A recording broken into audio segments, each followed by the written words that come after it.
Pada saat ini, perkembangan bisnis dan industri keuangan Islam sangat pesat dan direspon masyarakat dengan baik. Apalagi dengan adanya ceramah keagamaan, baik langsung ataupun melalui sosial media,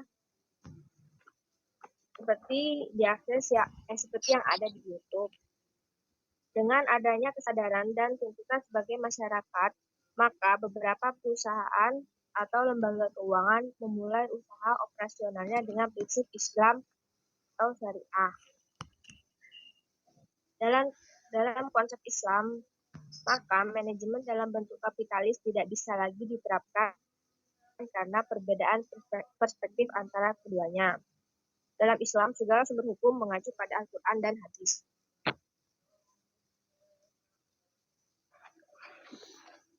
Surat An-Najm ayat 39-41 yang artinya, dan bahwasanya seorang manusia Baca dong. Dibaca dong. Anak pondokan gimana sih? Ustazah.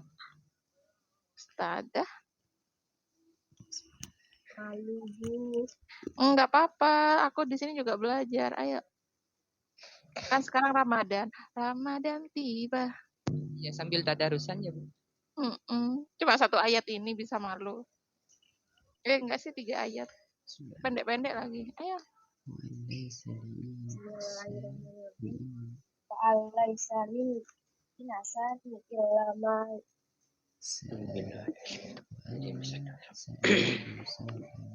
Alladzina yakumuna illa kama yakumul ladzi yatakhabbatuhu. Fa'alaisa wa insani illa ma sa'a wa anna sa'iyahu sawfa yura tsumma yujzana jazaa'al awfaq. Dan bahwasanya seorang manusia tiada memperoleh selain apa yang telah diusahakannya, dan bahwasanya usaha itu telah akan diperlihat kepadanya, kemudian akan diberi balasan kepadanya dengan balasan yang paling sempurna.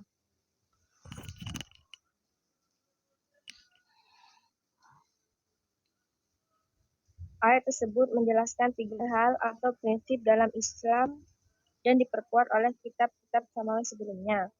Ketiga prinsip tersebut adalah, yang pertama, tiap manusia bertanggung jawab atas dosa dan perbuatan yang ia lakukan. Yang kedua, manusia tidak meraih apa-apa di akhirat apa yang telah diusahakan di dunia.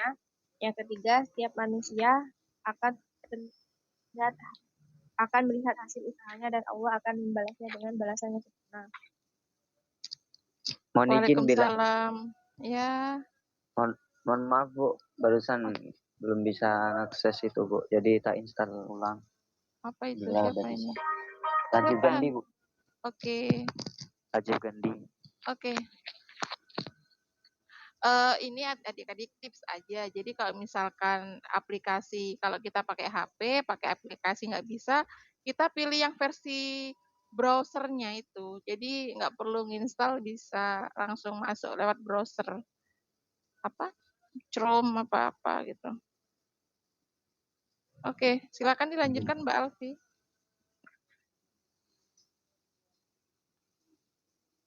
Bagianku bilang.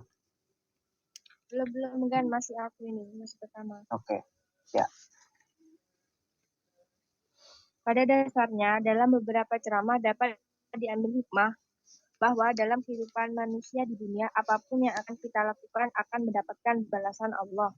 Hal ini mencerminkan hakikat manusia sebagai ciptaan Allah yang harus mempertanggungjawabkan semua perbuatannya di dunia. Setiap orang mempunyai tanggung jawab atas perbuatan yang telah dilakukan di dunia, akan kembali pada dirinya sendiri. Jika prinsip ini diyakini, maka akan memberikan pengaruh yang besar pada kondisi psikologi seseorang. Setiap orang akan berupaya baik dan takut berbuat buruk, dan ketika dia berbuat buruk akan segera bertaubat dan menyadari semua kesalahannya. Tidak hanya urusan akhirat, dalam urusan dunia pun seorang mukmin tidak boleh menggantungkan dirinya kepada orang lain dan hanya berharap pada usaha orang lain. Setiap mukmin dianjurkan selalu dalam urusan dunia dan mengingat kehidupan kematian. Untuk poin 2 akan dilanjutkan oleh Ana Safri. Dipersilahkan.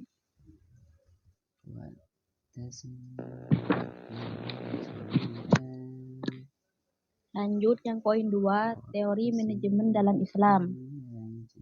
Pengertian manajemen menjadi sangat penting dalam kehidupan manusia. Manajemen yang sangat penting baik secara individu dan kelompok.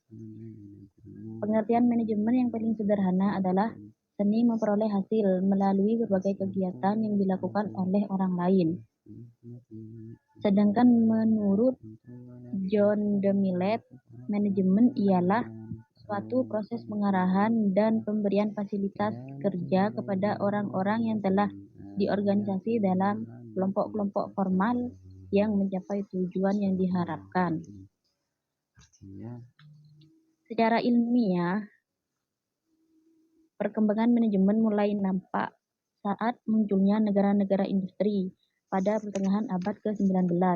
Manajemen muncul sebagai tuntutan perlunya mengatur hubungan antara individu dalam suatu masyarakat. Adanya kebutuhan suatu negara untuk menjalankan fungsi dan tanggung jawabnya terhadap rakyat dalam mengatur dan memberikan pelayanan kehidupan sosial dan ekonomi masyarakat. Pemikiran manajemen dalam Islam muncul setelah Allah Subhanahu wa Ta'ala menurunkan risalahnya kepada Nabi Muhammad. Pemikiran mengenai manajemen Islam bersumber pada Al-Quran dan Al-Hadis dan berasaskan nilai-nilai kemanusiaan yang berkembang di masyarakat. Hal tersebut sesuai dengan tujuan kehadiran Islam di tengah-tengah umat manusia, yaitu sebagai rahmatan lil alamin. Dalam konteks Islam, menurut S. Mahmud Al-Hawari, manajemen adalah mengetahui kemana yang dituju, kesukaran apa yang harus dihindari, kekuatan-kekuatan apa yang dijalankan, dan bagaimana mengemudikan kapal Anda serta anggota dengan sebaik-baiknya tanpa pemborosan waktu dalam proses mengerjakannya. Dalam mencapai tujuan, manajemen tidak hanya berfokus kepada manusia sebagai manajer dan anggota pelaksana lain sebagaimana definisi manajemen, tetapi juga memerlukan sarana lain yang erat hubungannya dengan pencapaian tujuan, sehingga sarana manajemen menjadi kesatuan yang tidak terpisahkan antara satu sarana dengan sarana lainnya. Adapun sarana lainnya yaitu meliputi manusia sebagai sumber daya utama yang sangat berperan dalam mengatur dan menggerakkan segala aktivitas. Yang kedua, money atau uang merupakan sarana yang selalu mendukung aktivitas seseorang atau organisasi. Yang ketiga, materi atau bahan-bahan merupakan sarana manajemen yang bisa merespon terhadap perkembangan zaman.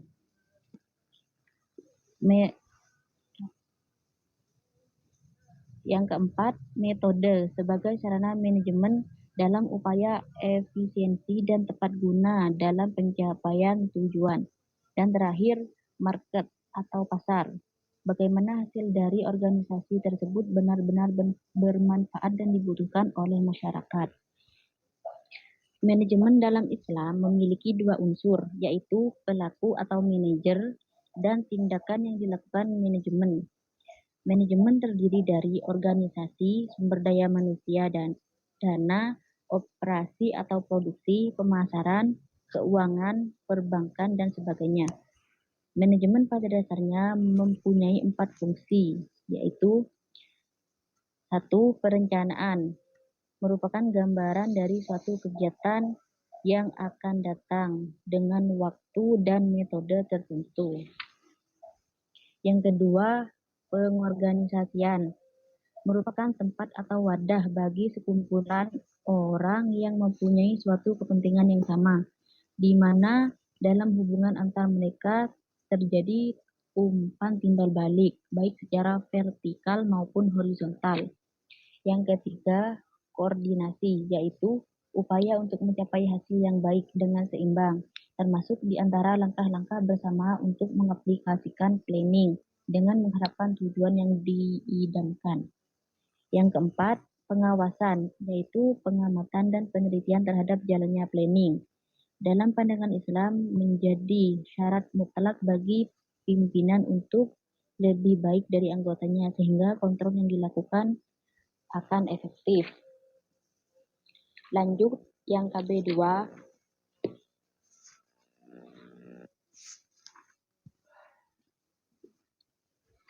Assalamualaikum warahmatullahi wabarakatuh. Waalaikumsalam warahmatullahi wabarakatuh. Di sini saya akan melanjutkan yang KB2, Bu. Ya, ini PPT-nya emang nggak jalan ya? PPT-nya emang nggak jalan ya? Ya Videonya enggak jalan, jalan katanya, Bu. tapi di sini jalan tuh. Yang lainnya jalan nggak? Enggak, Bu. Itu enggak yang Enggak, lainnya. Bu. Berarti sama. Terus gimana? Coba ulang dong, coba dong. Bagus, minta tolong boleh, Gus.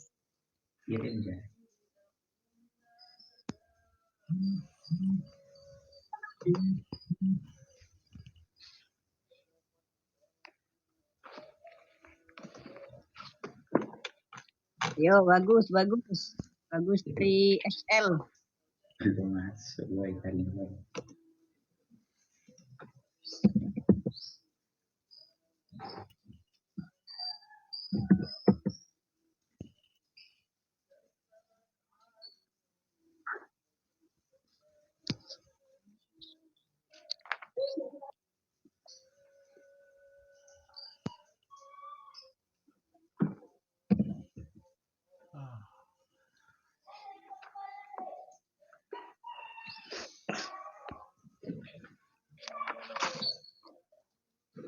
Dok.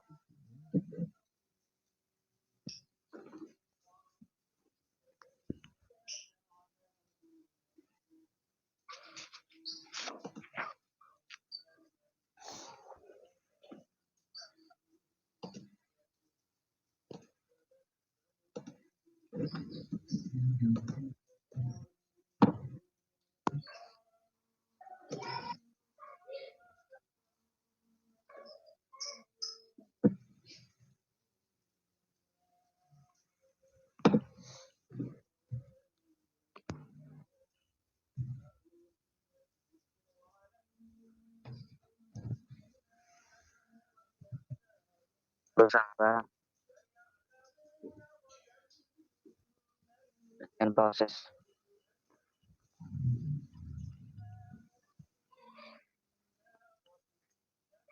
Iya, gak apa proses ya.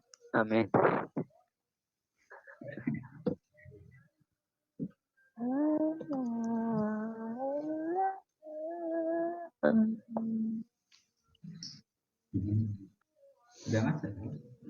Masuk, Gus. Udah masuk, Gus? Masuk, Gus. Nah, Iya, benar. Assalamualaikum warahmatullahi wabarakatuh. Waalaikumsalam Waalaikumsalam warahmatullahi wabarakatuh. wabarakatuh. KB2, dasar-dasar manajemen keuangan Islam. A. Konsep dasar manajemen keuangan Islam. Manajemen keuangan Islam atau sering disebut dengan manajemen keuangan syariah diartikan sebagai sebuah kegiatan manajerial keuangan untuk mencapai tujuan dengan memperhatikan kesesuaiannya berdasarkan Al-Quran dan Al-Hadis. Jadi, manajemen keuangan Islam atau manajemen keuangan syariah merupakan kegiatan perencanaan sesuai dengan prinsip-prinsip syariah.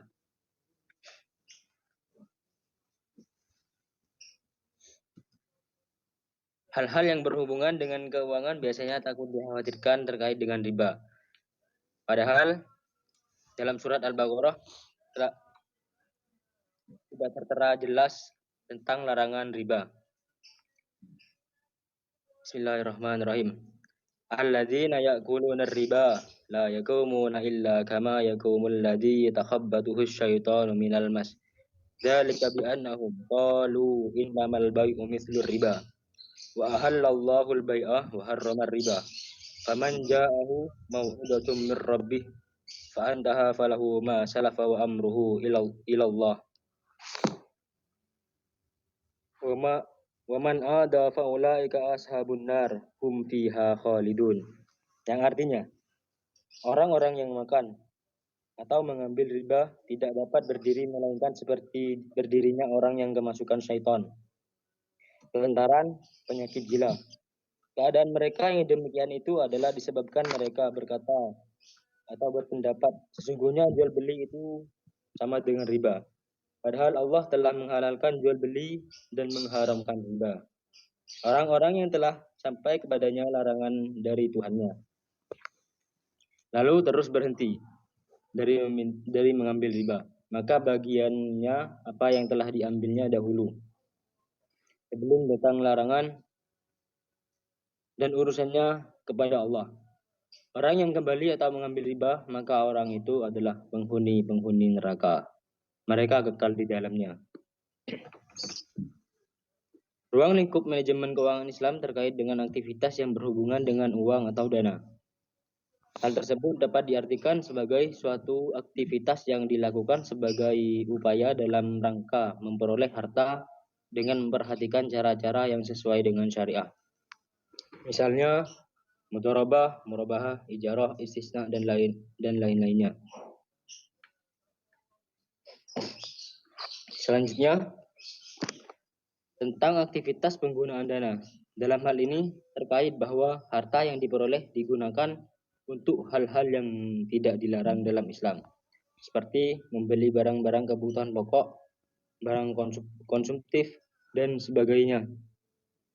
Penggunaan uang diprioritaskan untuk memenuhi kewajiban terlebih dahulu, seperti untuk infak keluarga, zakat, nazar yang jatuh waktu.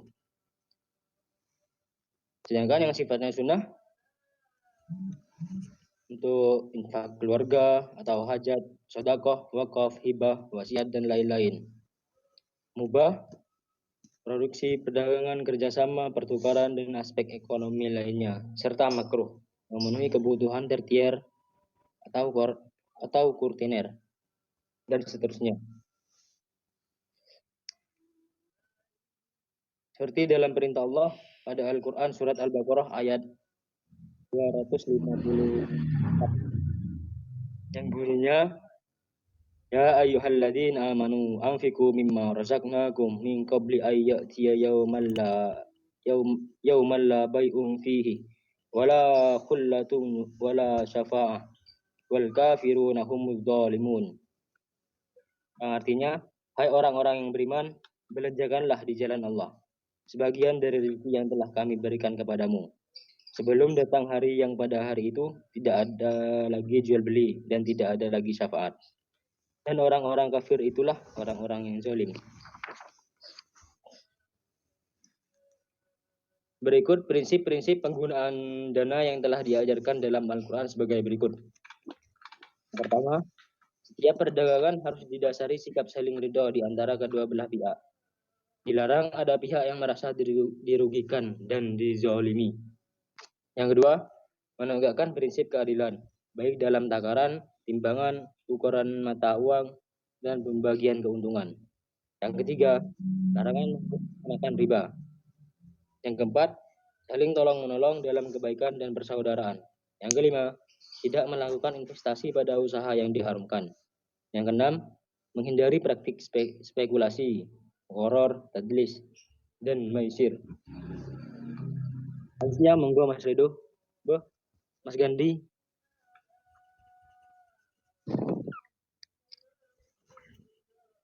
Poin B yaitu konsep uang dalam Islam. Pertama, pengertian uang. Berdasarkan fungsi atau tujuan penggunaan, uang secara umum didefinisikan sebagai berikut. Alat penukar atau standar pengukur nilai yang dikeluarkan oleh pemerintah suatu negara berupa kertas, emas, perak, atau logam yang dicetak dengan bentuk dan gambar tertentu.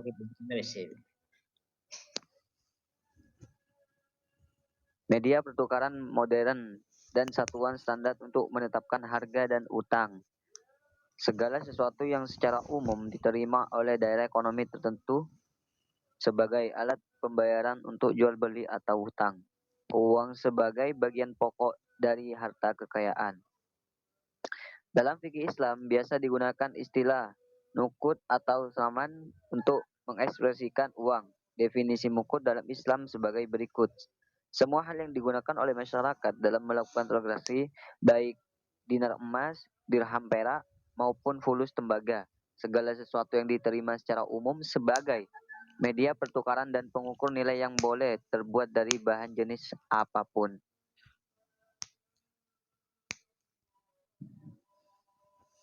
Untuk kedua itu bentuk uang. Dalam sejarah Islam, bentuk uang yang digunakan pada umumnya adalah full-bodied money atau uang intrinsik, dan nilai intrinsiknya sama dengan nilai ekstrinsiknya atau harga uang sama dengan nilainya. Jenis yang umum adalah dinar emas seberat 4,25 gram dan dirham perak seberat 2,975 gram. Sementara itu, uang dalam bentuk fiat money atau uang ekstrinsik, yaitu nilai ekstrinsiknya tidak sama dengan nilai intrinsiknya atau harga uang tidak sama dengan nilainya. Fiat money berupa uang kertas pernah digunakan pada dahulu Utsmaniyah sejak tahun 1254 Hijriah dan disebut Al-Jaimah. Namun, setelah beredar selama 23 tahun pada 1278 Hijriah dibekukan karena terlalu banyak fiat money yang sudah beredar sehingga kehilangan kepercayaan masyarakat. Itu yang nomor 3, yaitu sumber hukum uang. Uang di dalam ekonomi Islam merupakan suatu yang diadopsi dari peradaban Romawi dan Persia. Ini dimungkinkan karena penggunaan konsep uang tidak bertentangan dengan ajaran Islam. Misalnya, dalam surat At-Taubah ayat 34 disebutkan, "Hai orang-orang yang beriman, sesungguhnya sebagian besar dari orang-orang alim Yahudi dan rahib-rahib Nasrani benar-benar memakan harta orang dengan jalan batil. Dan mereka menghalangi-halanginya manusia dari jalan Allah. Dan orang-orang yang menyimpan emas dan perak dan tidak menafkahnya pada jalan Allah, maka beritahukanlah kepada mereka bahwa mereka akan mendapat siksa yang pedih." Ayat tersebut menjelaskan orang-orang yang menimbun emas dan perak baik dalam bentuk uang maupun dalam bentuk kekayaan biasa dan mereka tidak mau mengeluarkan zakatnya akan diancam dengan azab yang pedih. Tempat yaitu sejarah dan perkembangan uang. Masyarakat Mekah pada masa jahiliyah telah melakukan perdagangan dengan mempergunakan uang. Uang yang dipergunakan ketika itu adalah dinar Hercules Bizantium dan dirham dinasti Sasanid Irak dan sebagian mata uang bangsa Himyar dan Yaman. Ini berarti bangsa Arab pada masa itu belum memiliki mata uang tersendiri. Pada akhir dinasti ini, pemerintah mulai dicampuri oleh para Mawali dan orang-orang Turki terhadap penurunan nilai bahan baku uang, bahkan mata uang saat itu dicampur dengan tembaga dalam proses percetakan. Ibnu Taimiyah juga mengungkapkan hal sama sebagai bentuk tanggapan dari kondisi turunnya nilai mata uang yang terjadi di Mesir. Percetakan uang tembaga fulus meluas pada masa dinasti Mamluk, tepatnya masa Sultan Al-Adil Qibbuha dan Sultan Al-Zahir Barquq, yang mengakibatkan terjadinya penurunan nilai mata uang. Pada masa Daulat Utsmaniyah tahun 1534, mata uang resmi yang berlaku adalah perak emas dengan perbandingan kurs 1:15, 1:15. Kemudian pada tahun 1839 pemerintah Utsmaniyah menerbitkan mata uang yang berbentuk kertas. Yang kelima yaitu uang dalam sistem ekonomi. Dalam sejarah kegiatan ekonomi Islam, pentingnya keberadaan uang ditegaskan oleh Rasulullah SAW yang menganjurkan dan menyebutkan bahwa perdagangan yang lebih baik atau adil adalah perdagangan yang menggunakan media uang, dinar atau dirham, bukan pertukaran barang atau barter yang dapat menimbulkan riba. Ketika terjadi sejenis pertukaran barang yang berbeda mutu dengan keberadaan uang, hakikat ekonomi atau dalam perspektif Islam dapat berlangsung dengan baik, yaitu terpelihara dan meningkatnya perputaran harta di antara manusia. Dalam ekonomi konvensional, sistem bunga dan fungsi uang yang dapat disamakan dengan komoditi menyebabkan timbulnya pasar tersendiri dengan uang sebagai komoditinya dan bunga sebagai harganya. Keenam yaitu pemberdayaan uang. Islam memberikan prinsip-prinsip dan etika yang dapat dijadikan acuan dan referensi serta kerangka bekerja dalam muamalah termasuk penggunaan uang. Al-Quran dan Al-Hadis sebagai sumber acuan ekonomi Islam telah mengatur bahwa manusia merupakan khalifah Allah. Manusia adalah pemakmur di bumi. Manusia diberi kebebasan untuk bermuamalah selama tidak melanggar ketentuan syariah. Kekayaan uang merupakan nikmat dan amanah dari Allah dan tidak dapat dimiliki secara mutlak. Di dalam harta uang, seseorang terdapat bagian bagi agama dan sosial. Zakat dan dilarang memperoleh menggunakan harta sesama secara batil dan juga penghapusan praktik riba. Prinsip inilah pada ujungnya menjadi dasar pembentukan lembaga keuangan bebas bunga dengan dua program unggulan yakni Mudharabah dan Bail Murabahah. Persoalan uang sebetulnya sangat berkaitan dengan masalah riba. Sebagai perbandingan dengan teori ekonomi konvensional, Islam membicarakan uang sebagai sarana penukar dan penyimpan nilai, tetapi uang bukanlah barang dagangan. Selain itu, prinsip-prinsip di atas Islam juga mengatur tata cara memperdayakan uang sebagai harta yang merupakan amanah dari Allah Subhanahu wa taala. Berikut dijelaskan beberapa pandangan Islam tentang cara memperdayakan harta termasuk uang. A. Menentukan prioritas pemanfaatan harta atau uang. Islam mengajarkan seorang muslim mengenai mekanisme pemanfaatan harta atau uang untuk mencapai tujuan atau falah, yaitu mencapai kebahagiaan dunia dan akhirat melalui tata kehidupan yang baik dan terhormat. B. Hidup sederhana atau moderat. Kesederhanaan bukan berarti menggambarkan kehidupan dalam level terendah. Kesederhanaan diartikan konsumsi moderat, yaitu menjauhi pola konsumsi berlebihan atau menjauhi perilaku bermewah-mewahan. C. Pengeluaran harta untuk agama dan sosial. Sebagaimana telah dipaparkan dalam ayat Al-Quran sebelumnya, Islam menerangkan bahwa uang merupakan milik dan nikmat Allah SWT yang diberikan kepada manusia.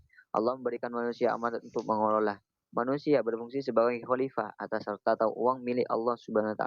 Atas dasar ini, manusia memiliki kewajiban untuk mengeluarkan harta atau uangnya untuk kemaslahatan agama dan sosial atau masyarakat. Yang itu pemanfaatan harta untuk masa depan. Ajaran Islam di dalamnya memuat anjuran untuk memanfaatkan uang dengan memperhatikan kepentingan hari esok atau masa datang, sebagaimana Allah Subhanahu wa taala berfirman, "Hai orang-orang beriman, bertakwalah kepada Allah. Hendaklah setiap diri memperhatikan apa yang telah diperbuatnya untuk hari esok dan akhirat. Bertakwalah kepada Allah, sesungguhnya Allah Maha mengetahui apa yang kamu kerjakan."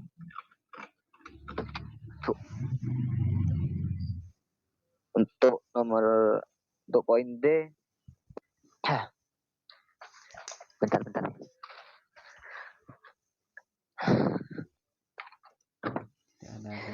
Untuk nomor 7, poin selanjutnya yaitu uang dalam perspektif tokoh ekonomi Islam. Menurut kalangan ekonomi Islam, uang bukanlah modal. Sementara ini orang kadang salah kaprah menempatkan uang. Uang diartikan dengan modal. Uang adalah barang halayak masyarakat luas. Uang bukan barang monopoli seseorang. Jadi semua orang berhak memiliki uang yang berlaku di suatu negara. Sementara modal adalah barang pribadi atau orang per orang. Jika uang sebagai flow konsep, sementara modal adalah stok konsep. Uang dalam perspektif ekonomi Islam adalah alat untuk masyarakat banyak, bukan monopoli perorangan. Sebagai alat umum, maka masyarakat dapat menggunakannya tanpa ada hambatan dari orang lain. Oleh karena itu, dalam tradisi Islam, menumpuk uang sangat dilarang.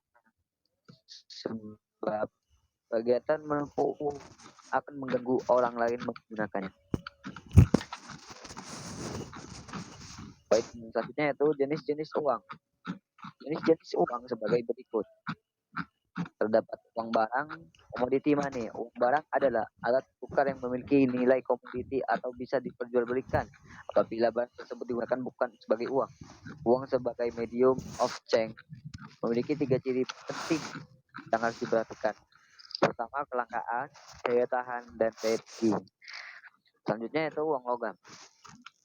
Metallic money. Penggunaan uang logam merupakan fase kemajuan dalam sejarah uang. Logam pertama yang digunakan manusia secara alat tukar adalah perunggu besi dan terakhir logam mulia emas dan perak. Ketika volume perdagangan semakin meningkat dan meluas, yang meliputi perdagangan antar negara, muncullah penggunaan emas dan perak sebagai uang. Selanjutnya itu uang bank. Bank money. Uang bank disebut dengan istilah uang giral, yaitu uang yang dikeluarkan oleh bank komersial melalui cek atau alat pembayaran gitu lainnya. Cek merupakan pernyataan yang diberikan oleh pemilik deposit kepada bank untuk membayarkan kepadanya atau kepada punya uang. Kelebihan uang giral sebagai alat pembayaran sebagai berikut. Kalau hilang dapat dilacak kembali sehingga tidak bisa digunakan oleh yang tidak berhak. Dapat dipindah tangankan dengan cepat dan ongkos yang rendah. Tidak diperlukan uang kembali sebab cek dapat ditulis sesuai dengan nilai transaksi. Uang kertas yaitu token money. Uang kertas yang digunakan sekarang pada awalnya adalah dalam bentuk banknot atau bank promise dalam bentuk kertas, yaitu janji bank untuk membayar uang logam kepada pemilik banknot ketika ada permintaan. Karena kertas ini didukung oleh kepemilikan atas emas dan perak, masyarakat umum menerima uang kertas ini sebagai alat tukar. Di samping itu, jika terjadi percetakan uang kertas dalam jumlah yang berlebihan, akan menimbulkan inflasi, nilai uang turun, harga barang naik. Terima kasih. Untuk poin C, dilanjut Mas Said.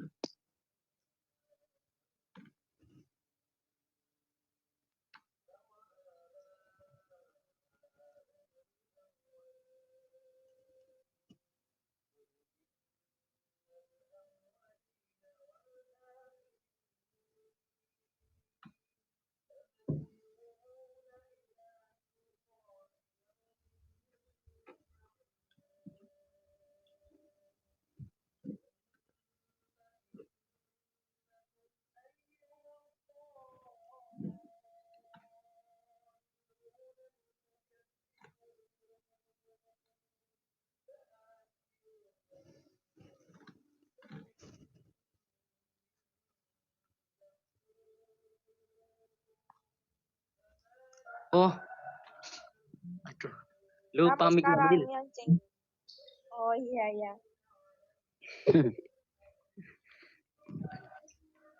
C. Kaidah syariat Islam. Kata kaidah berasal dari bahasa Arab, kaidah atau kawaid, yang berarti fondasi atau landasan bangunan. Pada dasarnya, kaidah adalah patokan atau ukuran atau landasan yang dijadikan pedoman bagi manusia untuk bertindak sesuai syariat Islam. Secara umum, kaidah-kaidah pokok yang menjadi landasan dan sasaran hukum Islam dapat dikelompokkan dalam 2 hal berikut. Yang pertama, meraih kebaikan dan menolak keburukan. Yang kedua, memberikan kemudahan, menolak kesukaran. Dalam mencapai kebaikan, ada 3 tingkatan yang harus diperhatikan. Yang pertama, kemaslahatan pada yang diperbolehkan. Yang kedua, kemaslahatan pada yang dianjurkan. Dan yang ketiga, kemaslahatan pada yang diwajibkan. Sedangkan kemafsadatan atau keburukan memiliki 2 tingkatan, yaitu keburukan pada yang makruh dan keburukan pada yang diharamkan. Yang kedua, memberikan kemudahan dan menolak kesukaran. Ulama menerapkan kaidah pokok lainnya, yaitu segala sesuatu yang membuat sempit dan sulit harus dihilangkan, karena agama yang diturunkan Allah bukan untuk menimbulkan kesulitan bagi manusia, melainkan untuk memberikan kemudahan bagi mereka. Seperti penggalan ayat suci Al-Quran, yaitu yuridullahu bikumul yusra wala yuridu bikumul usra. al-ayah, yang artinya Allah menghendaki kalian kemudahan dan tidak menghendaki kalian kesulitan. Dari kaidah itu maka muncul adanya keringanan atau rukhsah dalam hukum Islam. Keringanan dalam lingkup ibadah dan lainnya dibenarkan apabila mematuhi 6 sebab berikut. Yang pertama, kondisi atau alasan dalam perjalanan atau al-safar. Yang kedua, dalam kondisi sakit atau al-ikrah. Yang ketiga, karena lupa atau al-ikrah. Yang keempat, karena ketidaktahuan atau belum mengerti, al-jahal. Yang kelima, karena kekurangan yang bersifat alamiah atau al-naqs. Yang keenam, karena kesulitan dan bencana global atau al-us wa umum al-bahwa. Asal mula kaidah itu atas dasar nas Al-Qur'an, surat Al-Baqarah ayat 185 yang berbunyi sebagai berikut. Syahrul Ramadan ila fihil Qur'an hudlin nas wa bayyinatin minal huda wal furqan. Faman syahida minkumus syahral falyasum. Wa man kana maridan aw ala safarin fa iddatum min ayyamin ukhra. Yuridullahu bikumul yusra wa la yuridu bikumul usra. Walitu'milul iddata walitukabbirullahu ala ma hadakum wa la'allakum tashkurun. Yang artinya, beberapa hari yang ditentukan itu ialah bulan Ramadan. Bulan yang di dalamnya diturunkan Al-Quran sebagai petunjuk bagi manusia. Dan penjelasan dan pembeda antara yang hak dan yang batil. Karena itu, barang siapa di antara kamu hadir di bulan itu, maka hendaklah ia berpuasa pada bulan itu. Dan barang siapa sakit atau dalam perjalanan, maka wajiblah baginya berpuasa sebanyak hari yang ditinggalkannya itu pada hari-hari yang lain. Allah menghendaki kemudahan bagimu dan tidak menghendaki kesukaran bagimu. Dan hendaklah kamu mencukupkan bilangannya, dan hendaklah kamu mengagumkan Allah atas petunjuknya yang diberikan kepadamu, supaya kamu bersyukur. Sudah bila?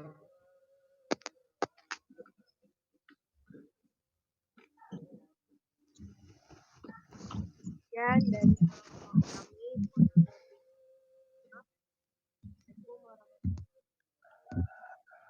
Waalaikumsalam.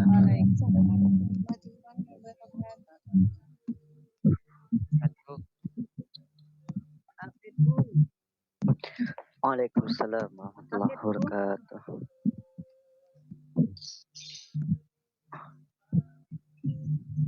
Ibu? Iya. Silakan dilanjut sesi berikutnya. Diskusi.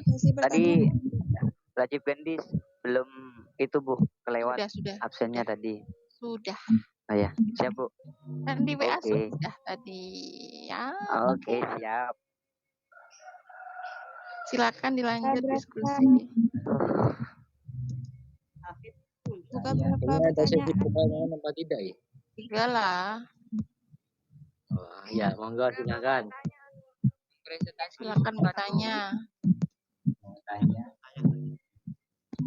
Suaranya nggak dengar aku. Mau tanya Bu. Suaranya kok gini ya? Apa headset kah? Masa headsetku yang gremeng-gremeng? Enggak Bu, ini suaraku jelas Bu. Oh, Hafid Bu. Siap Ibu. Revi Ibu mau tanya. silakan.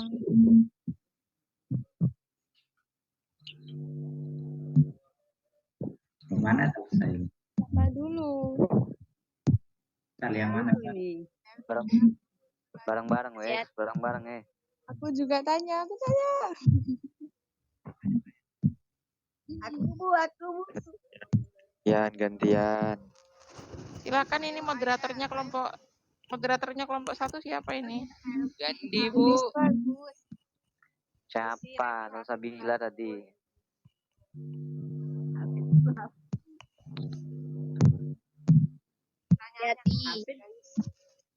Silakan ditampung moderator. Saya. Handle dagan. Ufi, Bu. Ayo Sisi Revi. Barang Silahkan moderator kelompok 1 siapa ini? Siapa? Ditampung pertanyaannya siapa dulu? hati-hati dulu deh ya Bu. Hafid bagus. Nyalanya mati ya guys. Dipilih 4 deh, jawab 4, 2. Saya. Udah tadi kan saya bilang. Sisi Revi bagus Hafid. Saya. Ayo sih. Saya bagus. Ya, Sisi dulu deh ya. Iya dah. Ya. Pertanyaannya, kan konsep uang dalam konvensional dengan konsep uang dalam Bisa diulang? Apa perbedaan? konsep uang dalam konvensional dengan konsep uang dalam Konsep- Islam. Konsep uang konvensional Konsep uang dalam dan konsep uang Islam. Perbedaan. ya.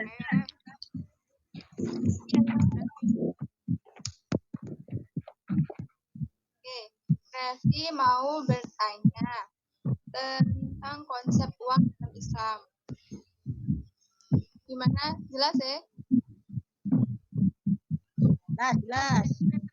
Oke. Kalau kurang jelas nanti di-chat ya. Gini, konsep uang dalam Islam. Kita tahu sendiri kalau di zaman sekarang itu ada yang namanya uang digital atau yang namanya cryptocurrency. Nah, bagaimana kan Islam terhadap mata uang cryptocurrency dan hukumnya seperti apa? Terima kasih. Bagaimana? Pandangan Islam mengenai mata uang cryptocurrency dan hukumnya dalam Islam. Boleh atau Pandangan Islam mengenai mata uang cryptocurrency dan hukumnya dalam Islam itu diperbolehkan atau tidak? dan hukumnya. Ya. Apalah tadi itu, Ref? Bahasa Inggris itu malah. Tuh, uang Enggak. mata Bitcoin. koin. Uang jiral itu kan ya?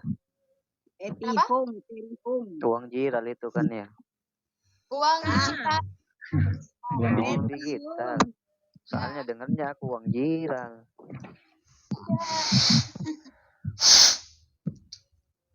Ya udah penting Ya. digital.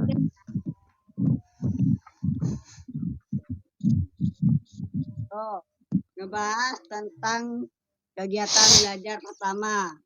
Kan ngebahas tentang manajemen dalam Islam kan ya. Nah, di sini Hafid sendiri tuh udah ngerti apa sih yang membedakan secara signifikan antara manajemen keuangan syariah atau Islam dengan manajemen konvensional ataupun secara umum. Kan gini Bu, kalau kita ngebahas tentang manajemen, kalau Islam ngebahas tentang yang ada di hadis sama Al-Quran. Ini Hafid kalau cuma jawabannya kayak gitu itu apa ya? Anak SMP dan SMA itu bisa.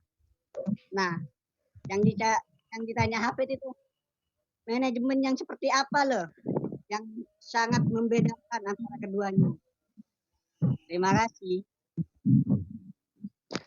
Kripto, mulai gelap udah ngeding kok. Ya, Pertanyaannya Bu, ini sudah lebih Bu, gimana Bu? Pertama ada Mbak Syasiati, yang kedua Revi, yang ketiga ada Hafid. Ini yang keempat bagus, nanti kelima Redo. Ini semuanya tanya nih Bu.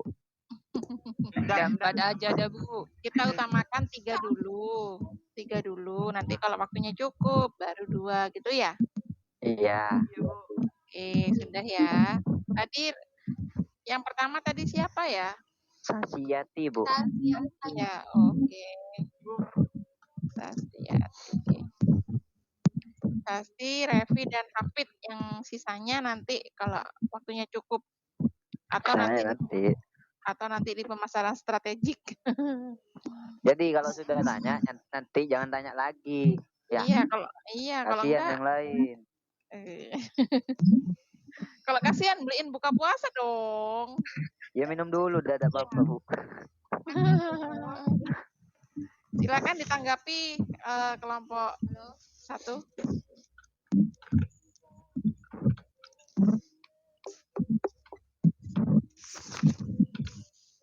Aduh. Ayo. Tadi Mbak Sasiati, perbedaan konsep uang konvensional dan uang syariah. Kayak gitu ya, Mbak ya?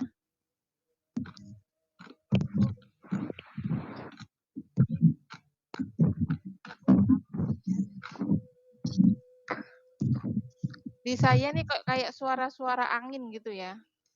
Iya, sama, Bu. Sama ya, berarti bukan saya dong. Kayak ada suara-suara angin.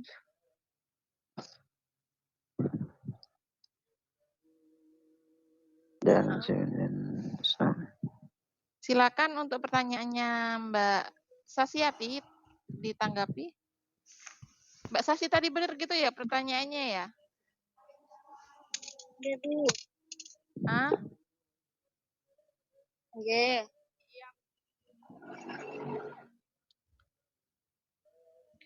Konsep uang.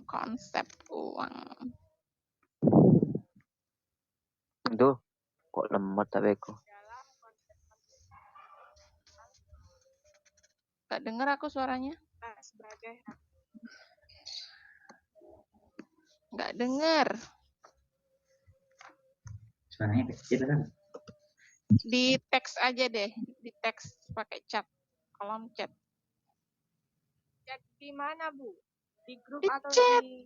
di Di LMS kan ada di LMS, di tim kan ada chatnya. Chat. Tapi kalau panjang jelasin aja.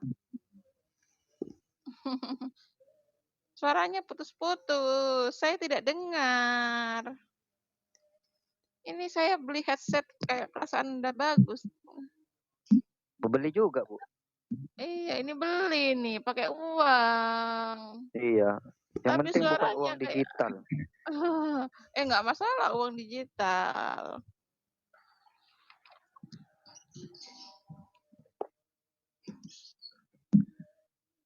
Itu apa perbedaan konsep uang dalam konvensional dengan konsep uang Islam?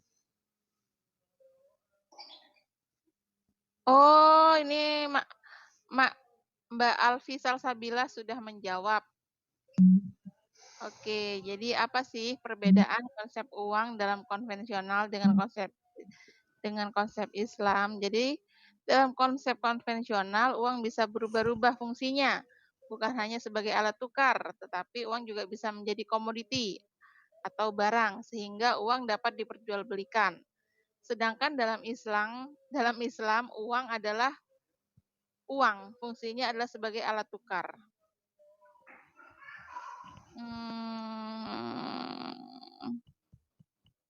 Bentar lagi, Bu.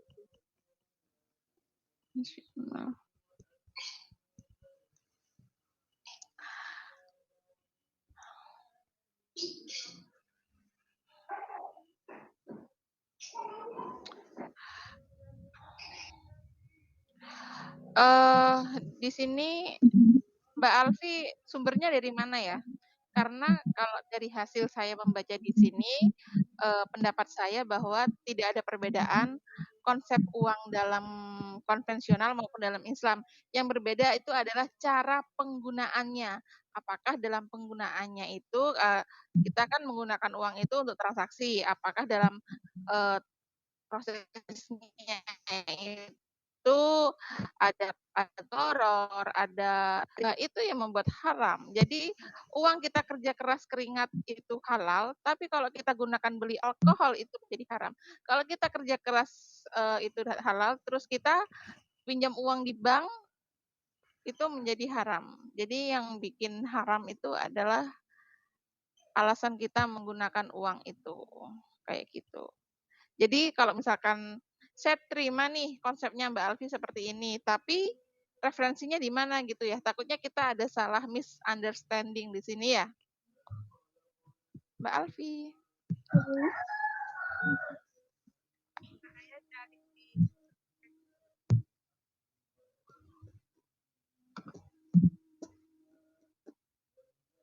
Kecil banget suaranya, Zal. Oke, jadi dalam Islam hanya ada satu jenis falas, valuta asing yang diperbolehkan, akan tetapi itu pun harus memenuhi syarat agar terhindar dari riba seperti penyerahannya harus disegerakan. Jadi falas valuta asing. Jadi kita di Indonesia nih, terus kita punya uang dolar. Nah, itu termasuk falas. Kita punya uang dinar, kita mau umroh, kita punya uang dinar, itu juga termasuk falas gitu ya. Bu, mau menambahkan punya Mbak Alfi. Mungkin yang dimaksud Mbak Alfi itu kan tadi menjelaskan konsep uang dalam Islam itu kan ada di halaman 1.17 itu Bu. Nah, di sana kan biasanya kalau uang konvensional itu sebagai alat tukar, kemudian sebagai penyimpanan nilai, kemudian sebagai satuan hitung, satuan hitung. Kalau yang di sana itu dalam Islam itu hanya sebagai alat tukar sama penyimpan nilai Bu. Jadi untuk spekulatif ini nggak ada di Islam Bu. Di poin B Bu, konsep uang dalam Islam di halaman 1.17 Bu. 1.17 poin B. Segala sesuatu yang diterima secara umum sebagai media pertukaran dan pengukuran nilai yang boleh terbuat dari bahan jenis apapun. Yang mana? Itu Bu. Secara umum uang dalam Islam adalah alat tukar atau transaksi dan pengukur nilai barang dan jasa untuk memperlancar transaksi perekonomian. Uang bukan merupakan komoditi. Oleh karena itu, motif memegang uang dalam Islam adalah untuk transaksi dan berjaga-jaga saja, bukan untuk spekulasi. Nah itu. Oke. Jadi memang uang bukan merupakan komoditi. Begitu juga. Jadi maksudnya gini ya. Yang maksudnya uang konvensionalnya itu di mana gitu kan? Di sini kita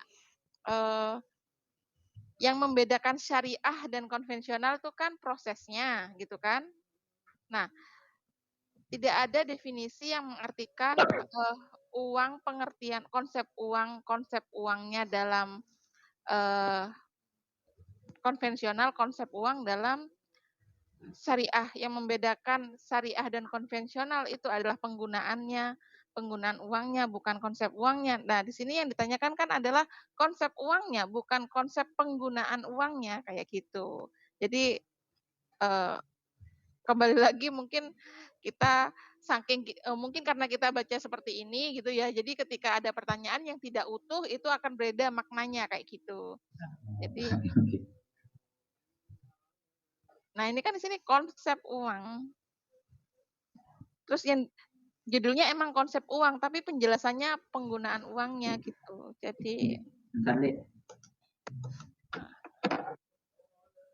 Jadi bagaimana Mbak Sasiati yang nanya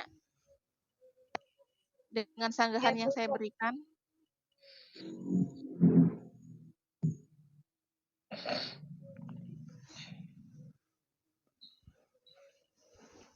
Halo?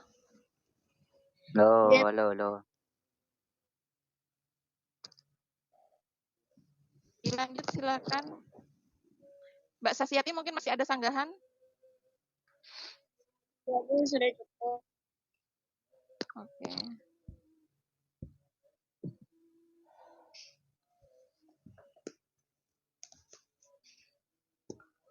Yang punya Hafid jawab Anda di kolom. Yang punya Hafid kan?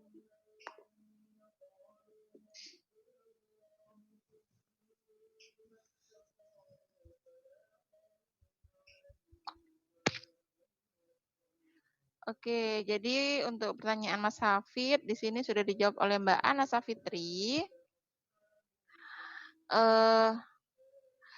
Secara signifikan, apa yang membedakan antara manajemen keuangan Islam dengan manajemen konvensional? Jadi untuk Mas Hafid sendiri nanti pertanyaannya lebih lengkap ya.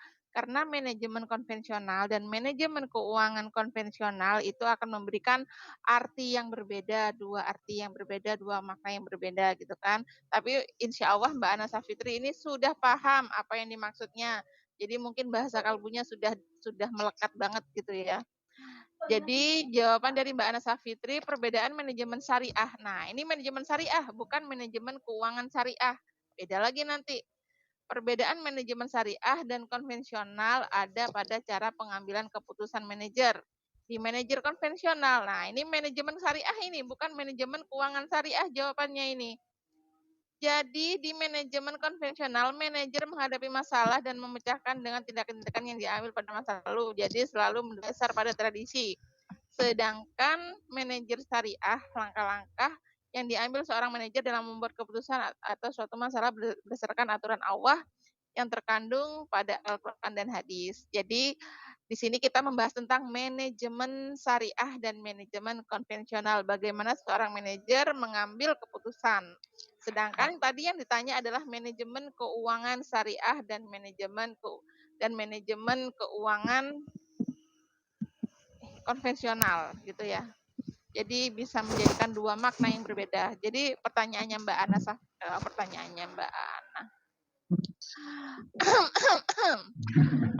Pertanyaannya Mas Hafid tadi dijawab oleh Mbak Ana Safitri dengan makna manajemen nggak ada keuangannya, jadi manajemen Islam. Jadi saya ingat, saya luruskan lagi gitu ya. Tidak ada yang salah, tidak ada yang salah. Di sini hanya salah paham. Nggak ada yang salah sampai harus dihukum gitu enggak ya. Jadi ada kesalahpahaman. Jadi kita di sini membahas tentang manajemen keuangan Islam. Jadi manajemen itu macam-macam. Ada manajemen operasional, ada manajemen keuangan, terus ada manajemen pemasaran, ada manajemen SDM gitu ya. Jadi banyak sekali macam-macamnya dan ayo dong. Jangan gitu. Ya udah saya nggak jawab dah kalau gitu.